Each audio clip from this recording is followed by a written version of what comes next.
India کی ایک state کتیانا، اس کے اندر ایک چھوٹا سا علاقہ ہے جس کو جوناگڑھ اسٹیٹ ہے اور چھوٹا سا علاقہ کتیانا کہلاتا ہے۔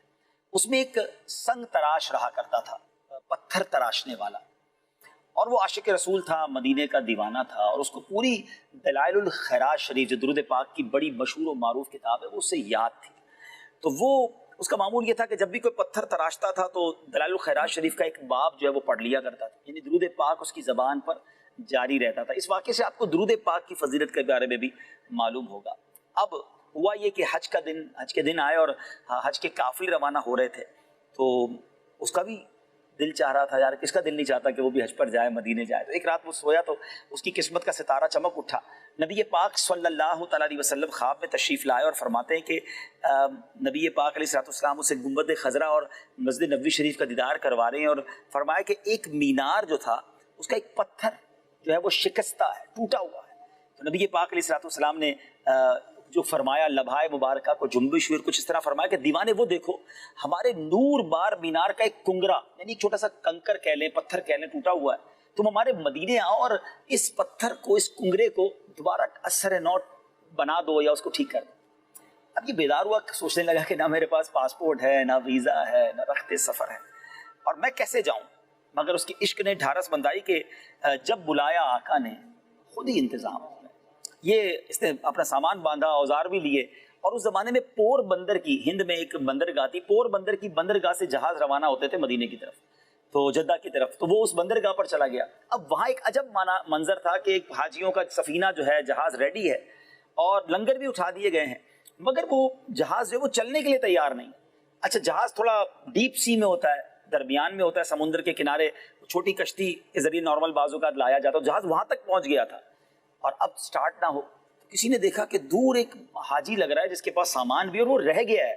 تو آواز لگائی گئی کہ وہ ایک ساتھی ہمارا رہ گیا ہے، تو چھوٹی کشتی بھیجی گئی، اس دیوانے کو اس کشتی کے ذریعے جہاز پہ سوار کیا گیا، اور جیسی وہ جہاز پر سوار ہوا، جہاز سٹارٹ ہو گیا، نہ کسی نے پاسپورٹ پوچھا، نہ کسی نے ویزا پوچھا، اور یہ جناب سفینہ جدہ شریف پہنچ گیا۔ یہ عاشق رسول درود پڑھتے پڑھتے مدینے پہنچ گیا۔ اب جب وہ مدینے پہنچا تو وہ مدینے کے مسجد نبوی شریف کے جو خدام تھے، جیسے ہی اس کو دیکھا، کہا وہ آ گیا جس کے لیے میں بتایا گیا تھا۔ گویا انہیں بھی خواب میں بتا دیا گیا تھا کہ کون آ رہا ہے، اس کی استقبال کی تیاریاں تھیں۔ اب اس نے جب جا کر دیکھا تو وہی بنارا جو خواب میں دکھایا گیا تھا، اس کا پتھر وہاں سے شکستہ تھا۔ اب اس کو حکم دیا گیا کہ آپ نے وہ جا کر بنانا ہے، رسی باندھی اور گنبد خضرا کے ساتھ والے مینار پہ وہ اوپر چڑھا۔ ادب تو اس بات کا تقاضا کرتا ہے کہ وہاں اوپر نہ جایا جائے، مگر حکم جو ہے وہ ادب پر فوقیت رکھتا ہے۔ اب یہ آگے جا کر اس دیوانے نے اس پتھر کو بنایا، مگر اس دیوانے کی معراج دیکھیں، اس کی بیتاب روح نے جب گنبد خضرا کا اتنا قرب پایا تو اس کی روح نے اب واپس آنے سے انکار کر دیا، اور جب اس کو رسیوں سے نیچے لایا گیا تو دیکھنے والوں کی چیخیں بلند ہوئیں کہ وہ عاشق رسول جس کو اس کام کے لیے ہند سے بلایا گیا تھا، اب اس کی روح جو ہے وہ گنبد خضرا پر نچھاور ہو گئی تھی۔ تو ناظرین، یہاں ایک بات پتہ چل رہی ہے کہ اگر سچی تڑپ ہو، درود پاک کی کثرت ہو، تو بہانہ بن جاتا ہے، راستے کھل جاتے ہیں، ویزا، پاسپورٹ اور اسباب بھی بن جاتے ہیں۔ ہم نے بہت سارے ایسے لوگوں کو دیکھا ہے کہ جن کے پاس دنیا کا بہت مال و دولت ہے، ساری دنیا دیکھی ہے مگر مدینہ نہیں دیکھا، اور ہم نے ایسے بھی دیکھے ہیں جن کے پاس اپنا گھر نہیں ہے، بظاہر مال و دولت نہیں ہے، اور اگر آقا نے بلایا ہے تو وہ مدینے پہنچتے ہیں، اور کئی بار پہنچتے ہیں۔ تو شاعر کہتے ہیں نا، کہاں کا منصب، کہاں کی دولت،